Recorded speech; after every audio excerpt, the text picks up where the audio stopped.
Salut à toutes et à tous, je suis très contente de vous retrouver, surtout que ça fait quand même assez longtemps. Je suis un petit peu stressée aussi, j'avoue l'avouer bizarrement. Vu qu'on est en plein mois de février et inspirée par les capsules littéraires que j'avais faites il y a 2 ans il me semble, où tous les 2 jours je vous présentais un livre qui avait pour thème principal l'amour, j'ai eu aujourd'hui envie de revenir vous parler de l'amour également. Les histoires d'amour, c'est vraiment un des tropes les plus familiers et les plus récurrents de la littérature, et ce à travers le monde d'ailleurs, même s'il y a effectivement des différences. C'est des histoires qui sont plébiscitées par différents formats artistiques. Elles sont reprises dans des opéras, dans des séries, dans des films, elles sont l'objet de réécriture, de réadaptation, de réinterprétation. Et tant et si bien d'ailleurs qu'en fait elles finissent en général par pénétrer et s'insérer dans l'imaginaire collectif et dans un référentiel commun, ce qu'on appellerait plus communément la pop culture un petit peu. Parfois au détriment des intentions initiales des auteurs et des autrices. On peut penser par exemple à Roméo et Juliette qui quand même a été un petit peu détourné au niveau du sens. Et j'avais envie aujourd'hui de venir vous parler d'ouvrages, d'histoires qui sont emblématiques, qui sont fondatrices presque pour des pays dont on ne parle jamais ou dont on parle très très peu. Parce que si on est quand même en mesure de citer Roméo et Juliette, Tristan et Iseult, Orphée et Eurydice, ou encore d'autres, une fois qu'on dépasse les frontières de l'Europe, c'est quand même un petit peu plus difficile et c'est tout à fait compréhensible aussi, étant donné que nous sommes Européens et Européennes. Mais j'avais aujourd'hui envie de dépasser ces frontières de l'Europe et de vous proposer de parler de classiques, du récit amoureux à travers le monde et dans des régions dont on parle assez peu, vous allez voir. Donc le premier livre que j'ai envie de mettre en lumière, c'est celui-ci. C'est une histoire pour le coup qui est relativement connue quand même et que toutes les personnes arabophones ou arabisantes doivent connaître. C'est l'histoire de Majnun Leila ou Mejnun et Leila traduit ici. Je ne pense pas trop m'avancer en disant ça, c'est l'histoire d'amour la plus connue et la plus revisitée et reprise dans le monde arabo-musulman. Et quand je dis le monde arabo-musulman, pour le coup, c'est vraiment au sens très très large, étant donné que cette histoire de Majnun Leila, elle a bercé et elle continue de bercer tout le nord africain, donc le Maghreb, mais également les pays arabes tels que l'Égypte, la péninsule arabique, mais également aussi un petit peu le Caucase, et elle s'est étendue jusque l'Inde, le Pakistan. C'est une histoire qui a été réinterprétée, qui a été revisitée, qui a été réécrite, sur laquelle des chansons ont été faites et ont été composées. Bref, c'est vraiment l'un des fondements de la littérature arabo-musulmane, mais également euh, de la culture amoureuse dans cette zone géographique qui couvre quand même plusieurs zones linguistiques et culturelles. Donc c'est vraiment un objet littéraire extrêmement important et qui a d'ailleurs également inspiré quand même assez massivement les productions occidentales. C'était donc évident que j'allais vous parler de Majnun et Leila. Alors le titre même en fait de cette œuvre, c'est déjà l'une des conséquences du pouvoir transformateur de l'amour, du pouvoir actif du sentiment amoureux, étant donné que Majnun signifie le fou, Majnun Leila en fait c'est le fou de Leila. Le protagoniste ne s'appelle pas Majnun ou Majnun, le protagoniste s'appelle Kaïs ou Kaïs sont les versions, et c'est au fur et à mesure effectivement de cet amour qui le dévore que son patronyme change. Donc là il y a toute une réflexion sur l'onomastique, je vais y arriver. Étant donné que cette périphrase finit par le désigner plus que le nom qui lui a été donné et son, entre guillemets, son véritable nom. Voilà. C'est une histoire, entre guillemets, classique qui se passe parmi les Bédouins en Irak. En tout cas, c'est ce qui est plus ou moins accepté à l'heure actuelle. Deux tribus adverses voient leurs jeunes, respectivement filles et fils, tomber amoureux, tomber fous amoureux l'un de l'autre. Le père de la jeune fille refuse l'union. Et à partir de là, je ne veux pas trop vous en dire plus, étant donné que c'est quand même un récit assez court. On suit en fait toute l'errance amoureuse et toutes les conséquences que ça va avoir sur ces deux protagonistes, et notamment sur Majnun, qui est quand même le point central de l'œuvre, même si Leila n'est vraiment pas mise de côté. Au contraire, j'ai trouvé que ce roman, c'est pas vraiment un roman, c'est justement un mi-chemin entre le roman, l'amour courtois, la chanson de geste, la fable, la poésie. D'ailleurs, c'est des genres qui d'habitude ne me plaisent pas du tout. Et si ça m'a plu, parce que ça m'a plu, c'est vraiment qu'il y a quelque chose. Alors, personnellement, avant de m'avancer un petit peu plus, j'ai opté pour la version de Jamie, qui n'est pas la version la plus connue. La version la plus connue, par exemple, c'est celle de Nezami. Ici traduit du persan par Antoine Léonard de Chézy. Et Je trouve que la traduction est absolument magnifique. J'ai trouvé que la langue était absolument délicieuse, délicate, extrêmement poétique, extrêmement imagée. Pour moi, clairement, le point fort de cette œuvre au niveau du style, ce sont les métaphores et les comparaisons. Il y a une utilisation des métaphores qui est plus intéressante et sans doute plus importante que tout ce que j'ai pu voir jusqu'à présent. En tout cas, je trouve que ce sont des métaphores alors qui sans doute pour des lecteurs et des lectrices arabophones n'ont peut-être rien de très étonnant, mais en tout cas pour moi, lectrice occidentale, j'ai trouvé que les métaphores étaient extrêmement originales, extrêmement poussées, réellement très inspirantes et très différentes, même s'il y avait parfois des points communs avec celles qu'on peut avoir en Occident. Alors effectivement, par exemple, il y a celle de la fleur qui revient très souvent, et ça c'est hyper intéressant parce que on peut presque faire une chronologie, ou on pourrait s'amuser à faire une chronologie du motif de la fleur qui est utilisé pour représenter la femme. Donc là, ça commence avec Majnun Leila, et puis on a Le Lys dans la vallée, par exemple, on a Ronsard, bref, il y a toute une chronologie qui est extrêmement intéressante à mon sens. Et en fait, Majnun Leila, c'est vraiment une œuvre que je ne m'attendais pas à aimer autant, mais c'est une œuvre surtout qui permet d'éclairer la lecture de beaucoup d'autres œuvres que j'aime énormément. J'ai retrouvé dans cette œuvre Phèdre, j'ai retrouvé dans cette œuvre Balzac, j'ai retrouvé dans cette œuvre La cristallisation de Stendhal, j'ai retrouvé Aragon, bien évidemment, avec le Fou d'Elsa, qui est clairement inspiré de Majnun Leila. C'est une œuvre, à mon sens, indispensable, en fait, quand on s'intéresse à l'amour et quand on s'intéresse à la poésie, parce qu'elle berce, elle permet de relire et de recomprendre, de redécouvrir d'énormes monuments de la littérature amoureuse, mais également des mécanismes d'écriture et des mécanismes de représentation du sentiment amoureux. Je vous parle beaucoup du style là, mais les thèmes également sont assez frappants. Je vais vous lire quelques passages pour vraiment vous montrer déjà la beauté du style, en tout cas en traduction, mais également quelques passages pour vous montrer à quel point cette œuvre est dense et riche au niveau même des thèmes. Ici on a au tout début, dans le chapitre ou dans le chant 5, les tourments de l'absence, une réflexion de Leila. De son côté, Leila souffrait des peines non moins vives. Elle se rappela le charme de la présence de Keïs et se livra à toutes les douleurs de la séparation. Tout ce qu'éprouva son malheureux Azami, elle le ressentit également. Accablée de son absence, son image éloigna le sommeil de sa paupière, des larmes abondantes coulèrent de ses yeux. Libre comme un oiseau, se disait-elle, il peut en tout lieu diriger son vol élevé. Partout, au gré de ses désirs, il peut faire résonner sa voix mélodieuse. Mais moi, esclave, comme les coussins de mon propre harem, je ne puis seulement faire un pas. Aller le trouver, l'honneur s'oppose à cette démarche. Et cependant, ô mon pauvre cœur, que de tourments s'il ne revient pas. Partout, que le sort de l'homme est heureux. Et nous, femmes infortunées, semblables à l'oiseau auquel on a coupé les ailes, que notre destinée est à plaindre. La femme ne peut disposer de son cœur. Jamais elle n'est la maîtresse de ses actions.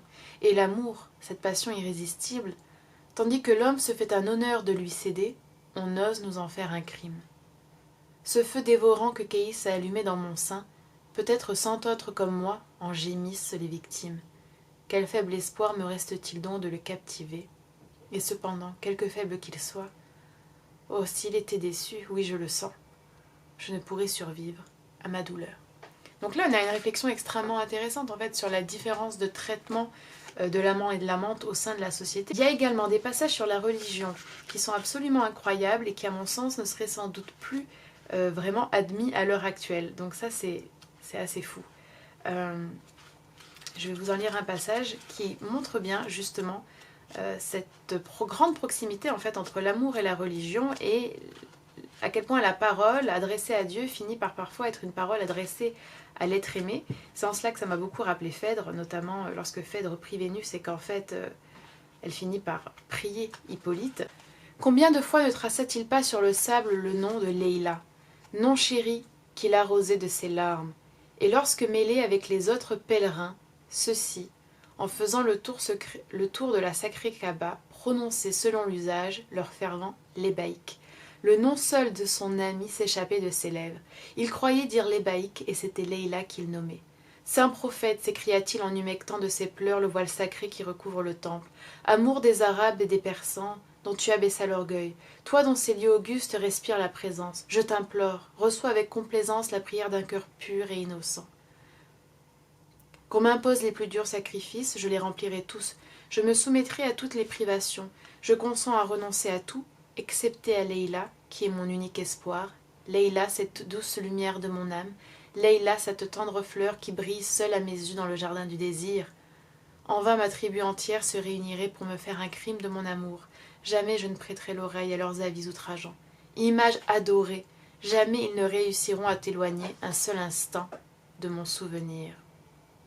Cet amour qui est ici présenté dans Majnun Leïla, c'est un amour qui est tellement fort qu'il finit par devenir effectivement éminemment spirituel et permet d'appréhender le monde qui nous entoure d'une façon très différente et permet de communier avec ce qui nous entoure, que ce soit les grains de sable, l'univers, le ciel, mais également les animaux. Il y a un traitement très intéressant des animaux ici, avec notamment des réflexions sur, alors j'ai envie de dire presque le végétarisme. Pénétré de l'accueil de cet homme généreux, Majnun se leva et accepta ses offres obligeantes. Selon l'usage hospitalier des vertueux arabes, il plaça devant son nouvel hôte une table couverte du gibier le plus exquis et d'un vase du miel le plus pur. Cependant Majnun n'étendit pas la main vers les mets qui lui étaient offerts. Il se refusa même à les goûter. « Non, s'écria-t-il, ces différents mets n'ont plus d'attrait pour moi.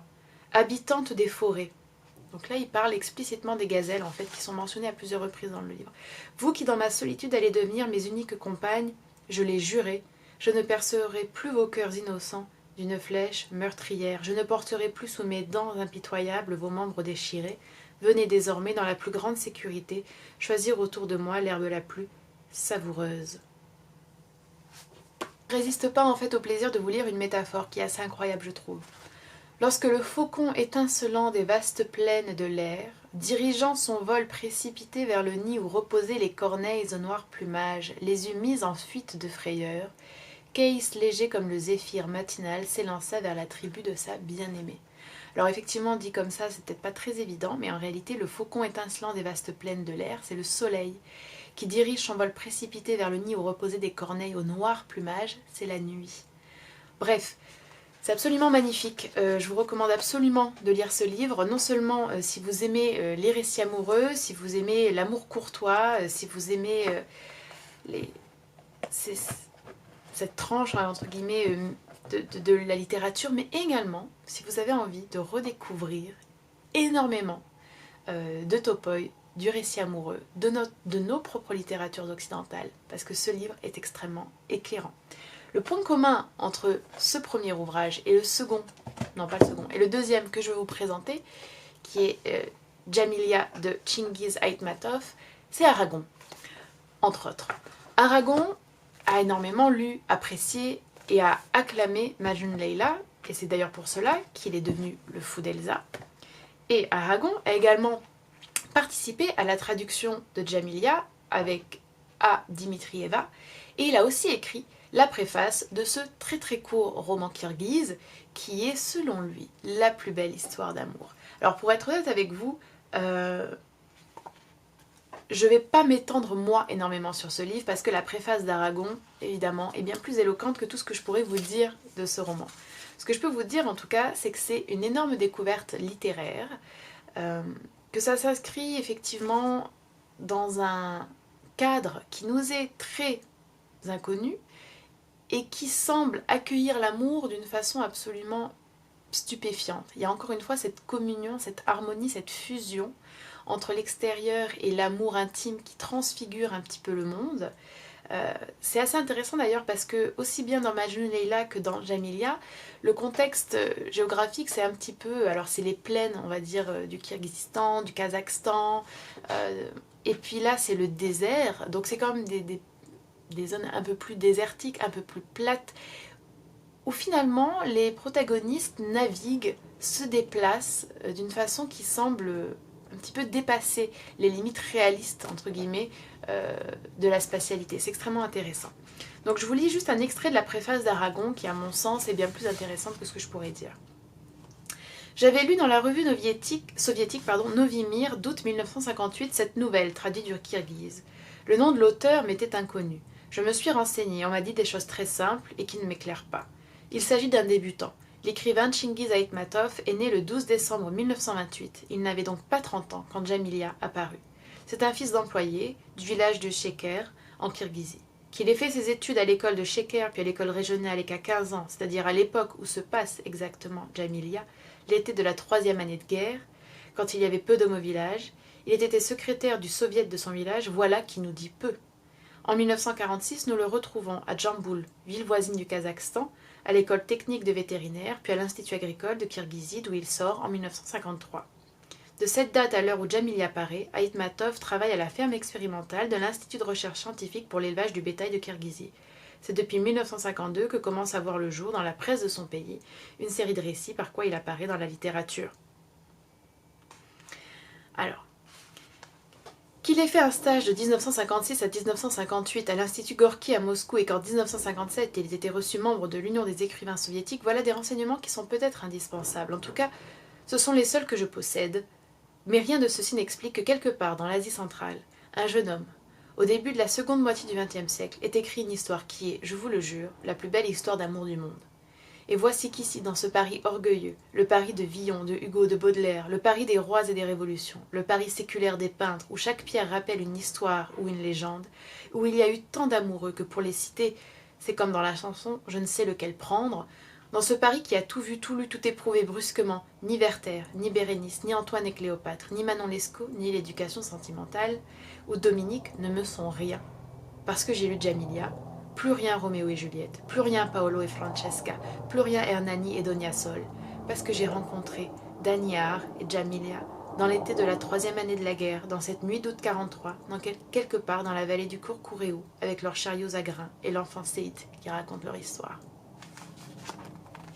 Voilà. Si Aragon ne sait pas vendre un livre, je ne sais pas qui sait le faire. Je vais vous lire juste un extrait quand même de La Plume d'Aitmatov. Alors bien évidemment, on est tous et toutes d'accord, ce sont des traductions, mais je voulais vous montrer quand même à quel point il y a des parallèles entre ces deux textes et à quel point ce serait vraiment se priver d'une découverte littéraire et culturelle assez importante que de ne pas lire ces deux ouvrages. Et soudain, tout me devint compréhensible. Toutes ces étrangetés qui avaient engendré chez les gens et doutes et moqueries. Sa tendance à la rêverie, son goût de la solitude, son caractère taciturne. Je comprenais maintenant pourquoi il dépensait des soirs entiers sur la butte des sentinelles, et pourquoi il demeurait seul la nuit près de la rivière, pourquoi constamment il tendait l'oreille à des sons pour les autres imperceptibles, et pourquoi soudain il avait les yeux qui s'allumaient, et s'envolaient ses sourcils, d'habitude sur la réserve. Là c'est beau, bon la traduction est très belle quand même, mais... C'était un homme profondément amoureux. Et amoureux il l'était, je le sentais bien, pas seulement d'un autre être humain. Il s'agissait là de je ne sais quel amour tout autre, d'un énorme amour de la vie, de la terre. Oui, il cachait en lui cet amour, sa musique, il en vivait. Un homme indifférent n'eût pas pu chanter ainsi, quelle que fût la voix qu'il possédait. Quand, semblait-il, le dernier écho de la chanson s'éteignait, le nouvel élan palpitant qu'elle prenait semblait réveiller la steppe somnolente. Et celle-ci écoutait avec gratitude le chanteur qui la couvrait des caresses d'un chant familier. Dans un ample courant de rêverie, les blés mûrs bleus ondulaient dans l'attente de la moisson, et des taches de lumière d'avant l'aube traversaient les champs en courant.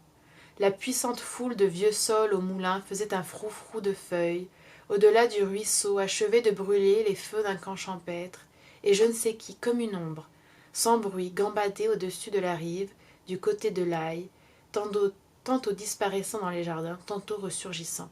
Le vent apportait de là-bas la senteur des pommes, les miels chauds du maïs en fleurs comme un lait qu'on vient de traire et le souffle tiède des fumiers séchés. Je peux donc vous dire que ces deux livres m'ont touchée en appuyant sur la même corde.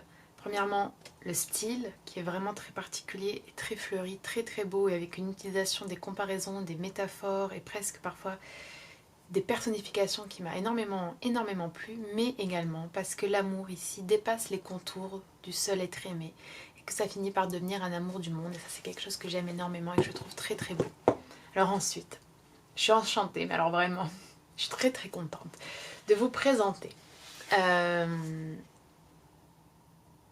2 livres. Alors, je suis très contente déjà de vous présenter 2 autres livres maintenant qui changent quand même assez drastiquement de registre. Cette fois-ci, on entre beaucoup plus dans le récit chevaleresque, la quête amoureuse qui a pour objet l'être aimé ou l'union, la réconciliation des êtres aimés. On est dans quelque chose qui est beaucoup plus peut-être proche de ce que l'on peut avoir l'habitude de lire, nous, en France, avec par exemple Chrétien de Troyes, etc., ou toutes les légendes arthuriennes également. Mais avant de passer à un des livres les plus connus sans doute dans une région méconnue qu'est le Caucase, je veux faire un petit détour par la Norvège. Je veux vous parler du livre que clairement, indubitablement, j'ai préféré dans cette sélection. D'un livre qui m'a absolument bluffé, d'un livre qui s'est inscrit en fait contre toute attente, non seulement dans les meilleures lectures, c'est indéniable, de 2021, mais également qui est devenu, je pense, vraiment l'un de mes livres préférés. Et je ne m'attendais pas du tout à ça, parce que ce livre n'avait, sur papier en tout cas, rien pour me plaire. On est ici dans une réécriture d'une saga médiévale. On est ici dans la vraie chanson de geste, dans le vrai récit épique, bien que les genres soient un petit peu également fluctuants. Ça n'a rien pour me plaire. Ce n'est vraiment pas ma tasse de thé, ce n'est pas mon domaine de prédilection en littérature. Je me suis vraiment penchée sur ce livre uniquement en fait pour la préparation de cette vidéo. Et alors en fait j'ai été renversée. Ça a été une surprise totale, un renversement total. Je ne vais pas faire durer le suspense plus longtemps. Ce livre, malheureusement, il me semble, n'a pas été traduit en français. De nombreux autres livres de cette autrice, parce que c'est un livre écrit par une femme, et l'autrice a été très prolifique, donc elle a écrit énormément d'essais, d'articles, de romans. Beaucoup de ses ouvrages sont traduits. Celui-ci apparemment n'a pas été traduit en français.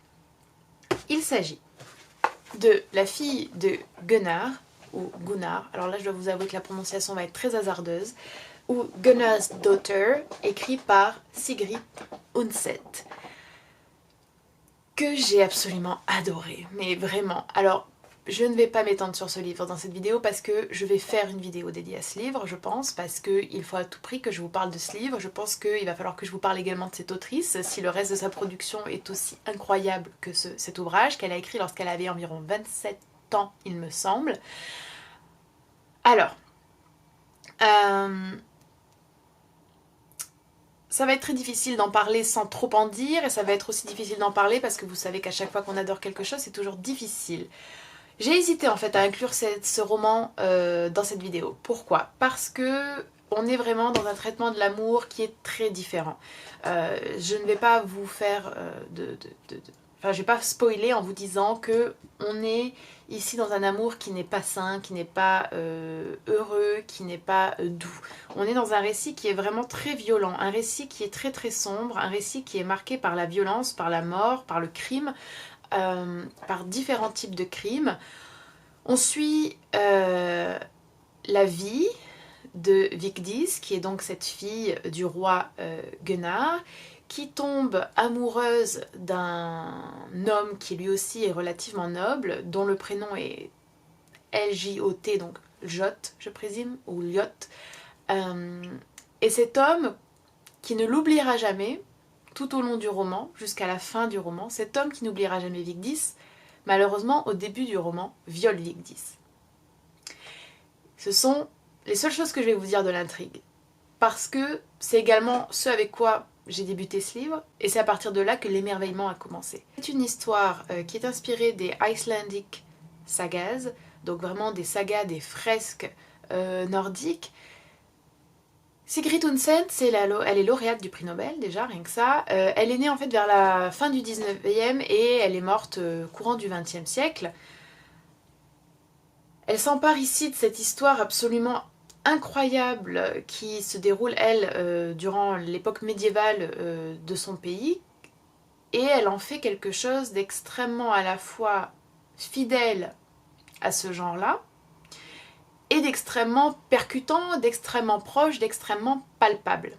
Ce qui est très intéressant, en tout cas moi ce que j'ai trouvé vraiment intéressant, alors en fait j'ai trouvé tout intéressant dans ce livre concrètement, mais ce que j'ai trouvé très intéressant dans ce livre, c'est qu'il y a une exactitude. Ce n'est pas du tout une réécriture qui se voudrait placer dans le contexte qui était celui de Sigrid Undset, ce n'est pas non plus une réécriture qui en fait au niveau du style correspond à l'époque de Sigrid Undset. C'est ça qui est frappant, c'est qu'elle l'a réécrite de façon à ce que ça ait l'air d'être cette chanson de geste, d'être ce récit épique et chevaleresque, d'être cette histoire absolument tragique et violente de vengeance, de souffrance et de sentiments humains très complexes. Et d'ailleurs, en lisant le roman, c'est la réflexion que je me suis faite. Et puis, une fois le roman fini, j'ai lu l'introduction qui précède le roman. Et c'est assez frappant parce que c'était l'un des objectifs de Sigrid Undset qu'elle livre dans une de ses correspondances. On nous dit Undset knew very early that she wanted to write about the Middle Ages, but not in the romanticized manner of Walter Scott. She wanted to recreate what she had seen in the sagas, to write about human passion so realistically, she told Dea, donc la personne avec qui elle échange, that everything that seems romantic from here, murder, violent episode, etc., becomes ordinary, comes to life. As a school child, she had seen one of the models from what she was aiming at. The Bible stories, too, dealt with real, leading people. It was not disguised that although King David was a hero and a poet, he was capable of mean actions, that the reckless Samson was considerably braver than he was wise, that the prophets could sulk and whine in their self-pity. Et plus loin, il y a ce passage qui est assez intéressant, où elle dit « But if one peels off the intellectual framework of the modern era, one steps straight into the Middle Ages and can see life from its point of view. It comes together with one's own, and if one tries to report exactly what one has seen, the forms will be related involuntarily, and one writes as a contemporary. One can, of course, only write novels about one's contemporary time. » C'est ça qui est intéressant, c'est que là, elle nous dit que si on se libère, entre guillemets, de cette conscience de l'époque moderne et d'être ancré dans ce temps, on arrive à pénétrer en fait l'époque médiévale, ou n'importe quelle époque d'ailleurs, de telle sorte qu'on y est, de telle sorte qu'on ressent la réalité comme si on y était. Et qu'à partir du moment, on devient contemporain de cette époque-là et qu'on écrit, en fait, sur notre contemporanéité, donc sur ce qui est, en ce moment, le Moyen-Âge dans lequel nous sommes. En tout cas, c'est ce qu'elle a vécu dans la rédaction de Gunner's Daughter. Et c'est d'autant plus intéressant qu'en réalité, et je m'arrêterai là parce que vraiment, sinon je vais partir et j'ai trop de choses à vous dire sur cet ouvrage qui est absolument incroyable. Incroyable. Il y a d'énormes similitudes entre la période et les inquiétudes qui étaient celles de Sigrid Undset, également certaines choses que l'on peut toujours nous retrouver à l'heure actuelle, et puis elle n'a rien sacrifié en fait à l'exactitude stylistique et narrative et des personnages de cette époque médiévale. Ce que j'ai particulièrement aimé et ce qui je pense m'a permis en fait d'adorer ce livre à ce point, alors que réellement je n'aime ni les réelles chansons de geste, donc ou les réels récits chevaleresques qui datent donc de cette époque médiévale, et je n'aime pas non plus effectivement les sagas ou les romans historiques très romanesques et très souvent assez états-uniens, j'ai envie de dire, ou même britanniques, qui sont très populaires par ailleurs et contre lesquels je n'ai rien, mais moi ça ne me plaît pas. Ce qui je pense m'a vraiment permis d'adorer ce livre, c'est que très rapidement en fait il y a ce qui manque, je trouve, à ce genre de roman, une acuité psychologique assez incroyable. La manière dont Sigrid Undset en fait explique et relate le viol et tout ce qui suit un viol, c'est assez frappant en fait. C'est vraiment très frappant. Les considérations sur les relations hommes-femmes, sur la vengeance, sur l'amour, la relation mère-fils, sur la destruction en fait, sur les multiples destructions plutôt devrais-je dire, qu'entraîne et que sont un viol, c'est absolument frappant. Et je trouve que ça c'est vraiment la clé de voûte de ce roman, et en même temps ce roman traite d'une multitude de sujets d'une façon remarquable. Bref, j'ai adoré ce roman, c'est l'une des plus fortes et des plus belles personnages que j'ai pu lire jusqu'à présent. Un sans faute pour moi pour ce livre, réellement un sans faute, donc je vais pas continuer à en parler parce que je pourrais en parler pendant des heures. J'ai une seule chose à vous dire, si vous lisez l'anglais, achetez-le, lisez-le. Si vous ne lisez pas l'anglais, tournez-vous vers les autres œuvres de Sigrid Undsen, c'est absolument magnifique. Voilà. Donc, maintenant qu'on a, entre guillemets, passé ce moment fort en émotion, je vais vous parler d'un livre qui est très peu connu en France, et qui pourtant, lorsque vous cherchez son nom, le titre en tout cas sur internet, vous trouvez quand même une quantité assez respectable et assez satisfaisante, on va dire, d'ouvrages, enfin pas d'ouvrages, mais plutôt d'articles critiques et de références, etc. Ce texte, le voici. Il s'agit... Alors les titres diffèrent. Moi ici c'est Le preux à la peau de tigre. Il y a aussi Le chevalier à la peau de tigre, Le chevalier à la peau de panthère. Bref. Écrit par Chota Rustavelli. Et je pense que vous n'avez vraisemblablement jamais entendu parler de cet ouvrage. Alors je vais vous en dire un petit peu plus. Il y a quelques années, je suis allée en voyage en Géorgie, ce petit pays du Caucase dont on ne parle jamais et qui est assez époustouflant pour plusieurs choses. Premièrement parce que au niveau de la nature, c'est un pays absolument incroyable. La Géorgie offre vraiment des paysages magnifiques. C'est un pays aussi très frappant parce qu'il y a cette jonction, on va dire, de façon très schématique entre l'Orient et l'Occident qui se ressent énormément effectivement en Géorgie. Ils ont une culture très très riche et très très dense que nous ne connaissons pas en Europe, en tout cas en France, qu'on ne connaît que très très peu. Ils ont cette langue et cet alphabet absolument incroyable, vraiment, et ils ont une grande littérature, vraiment, pour le coup. C'est l'un des pays du Caucase, justement, qui a une littérature les plus affirmées, ce qui n'est pas le cas de tous ces pays du Caucase. Premièrement, parce que beaucoup sont de tradition orale, beaucoup sont marqués par le nomadisme, et beaucoup également parce que, avec les différentes invasions, que ce soit de l'Empire ottoman, que ce soit de la Russie, de l'URSS, etc., en fait, c'est des pays qui, parfois, peinent à avoir un héritage littéraire qui leur soit, entre guillemets, propre. La Géorgie, c'est pas le cas. La Géorgie, elle compte vraiment une scène littéraire assez vivante. Et alors, Le chevalier à la peau de panthère ou Le chevalier à la peau de tigre de Chota Rustavelli, c'est vraiment le monument littéraire de la Géorgie. Et j'avais très envie de lire un petit peu, de découvrir un petit peu la littérature géorgienne. Et lors d'un marché aux livres à Tbilissi, qui est la capitale de la Géorgie, je suis tombée sur cette version française, en fait, du chevalier à la peau de tigre. Donc c'est une vieille édition qui date de 1977 aux éditions Saptchota Sakartvelo, texte français d'Elisabeth Orbeliani et de Solomon Yordavinlici. Voilà. Et donc là, vous avez, si vous voulez, l'alphabet géorgien et vous avez effectivement notre version à nous française. Le chevalier à la peau de tigre, c'est, comme je vous l'ai dit, le monument littéraire de la Géorgie. Tous les Géorgiens connaissent le chevalier à la peau de tigre et Chota Rustavelli, c'est vraiment l'auteur phare. C'est le Shakespeare, en gros, de la Géorgie. Je ne m'aventurerai pas à faire une comparaison avec la France parce que je ne sais pas quel auteur je choisirai.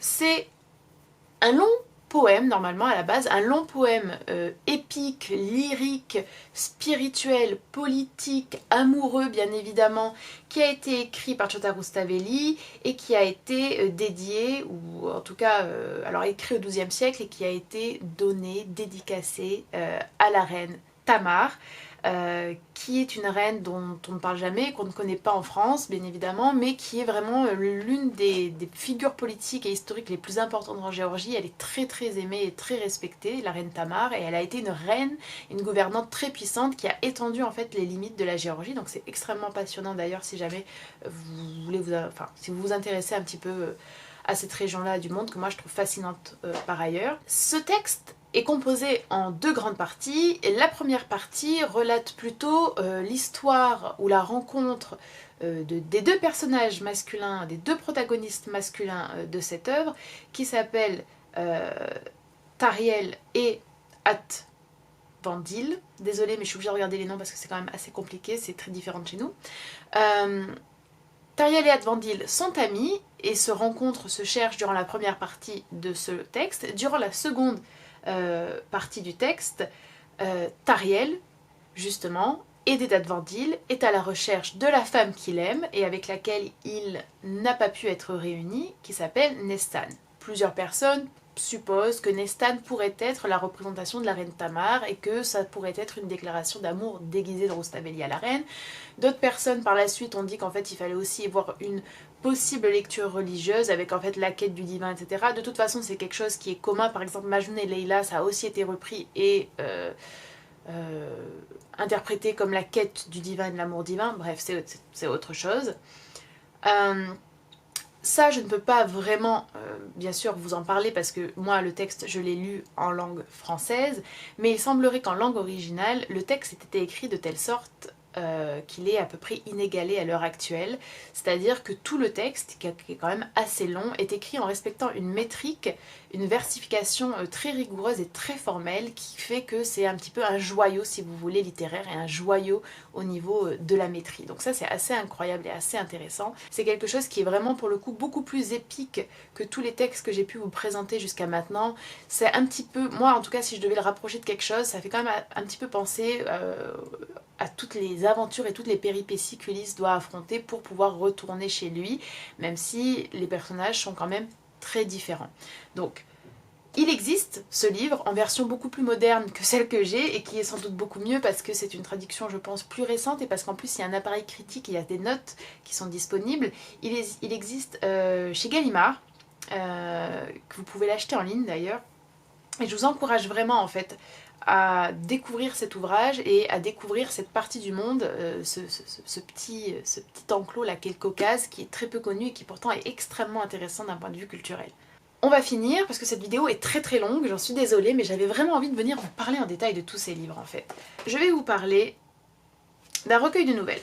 D'un recueil de nouvelles japonais, parce que bon, ça aurait été un petit peu dommage de ne pas parler du Japon dans une vidéo qui se centre sur les littératures étrangères. Je vais vous parler d'un ouvrage que j'ai ici en anglais, Five Women Who Loved Love, mais qui existe en français, qui a été traduit par 5 amoureuses, aux éditions Gallimard, Connaissance de l'Orient, encore une fois en français, et qui en japonais s'appelle Koshokun Gonin Onna, et qui est un recueil de nouvelles écrit par Ihara Saikaku, ou Saikaku, au XVIIe siècle au Japon, ce qui correspond à l'ère d'Edo au Japon.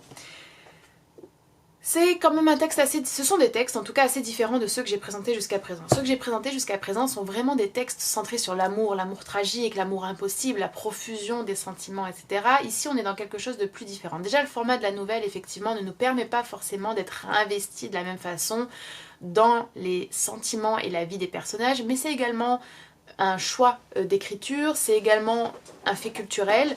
C'est d'ailleurs extrêmement intéressant en fait en préparant cette vidéo, ça m'a vraiment fait prendre conscience de la différence de traitement du récit amoureux à travers les pays. Il y a vraiment des pays qui se rapprochent, des pays qui s'éloignent énormément et le Japon clairement est très à part au niveau du traitement je trouve du récit amoureux. En tout cas c'est mon opinion, voilà.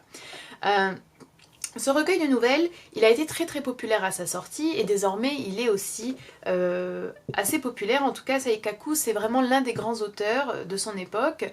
Et lui, il était quand même spécialisé dans ces petits récits, dans ces nouvelles qui s'inscrivent dans ce qu'on appelle les ukiyo-zoshi, qui font penser aux ukiyo-e qui sont eux beaucoup plus connus, ce qui sont les estampes du monde flottant. Donc là ce sont les récits du monde flottant. Le monde flottant, vous savez, c'est ce concept bouddhique à la base qui a été repris après pour désigner ce monde des plaisirs, ce monde de l'impermanence, et notamment pour le quartier des plaisirs à Edo justement, et pour tout ce qui était plutôt au domaine du sentiment amoureux, mais également du plaisir charnel, et c'est clairement ce que l'on retrouve dans ce texte. Alors toutes les nouvelles sont marquées en fait par un mélange des genres, je trouve, ou en tout cas par une forme de vivacité, de modernité qui n'est pas présente dans les autres textes, à part le texte de Sigrid Undset, mais de manière encore différente.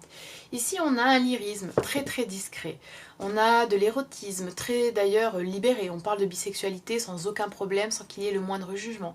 Il y a de l'ironie, il y a des ellipses très marquées, il y a une connotation un petit peu morale quand même, l'impression de lire de petites fables avec une chute qui fait réfléchir sur les agissements humains, les comportements humains, la condition humaine dans son ensemble. Donc c'est vraiment des textes qui sont très différents et qui ont pour thème l'amour en fait, mais qui, pour nous lecteurs occidentaux, habitués à certains codes de l'écriture amoureuse, laissent assez parfois un petit peu, en tout cas en retrait de l'histoire. C'est-à-dire qu'ici il n'y a pas de monologue passionné, il n'y a pas de diffusion des sentiments, il n'y a pas de déclaration lyrique absolument incroyable, la représentation du suicide n'est pas la même, la temporalité n'est pas la même non plus. Alors effectivement ça c'est aussi dû au format de la nouvelle, mais il y a quand même cette... c'est aussi quelque chose que j'ai pu retrouver dans d'autres romans japonais. c'est une manière très différente en fait de parler de l'amour, de traiter de l'amour, et c'est beaucoup plus à mon sens, en tout cas pour nous en tant que lecteurs, on le reçoit beaucoup plus comme une vignette, une petite peinture, exactement comme les ukiyo-e, une petite peinture littéraire entre guillemets d'un moment de vie, d'une scène, du destin de deux, trois, plus de quelques personnages qui se retrouvent en fait liés par leur relation et qui très souvent finissent mal. Mais encore une fois, c'est un traitement du récit amoureux et du sentiment amoureux et des destinées entre guillemets amoureuses tragiques qui est très très différent de ce que nous on peut voir en Europe et même par exemple au Moyen-Orient, c'est très différent. Pour finir, il y a quand même deux choses que je voulais mentionner. Il y a deux ouvrages, ou en tout cas il y avait deux choses dont j'avais très envie de parler, mais je n'ai pas pu trouver de traduction française, je n'ai pas pu trouver de texte officiel. J'avais envie de vous parler de la romance de Liang Shanbo et Zhu Yingtai, ou Les Amants Papillons en Chine. C'est une histoire qui est pourtant extrêmement reconnue en Chine. En fait, elle est tellement aimée et tellement connue en Chine qu'elle avait été proposée pour être inscrite au patrimoine oral et immatériel de l'UNESCO. C'est vous dire.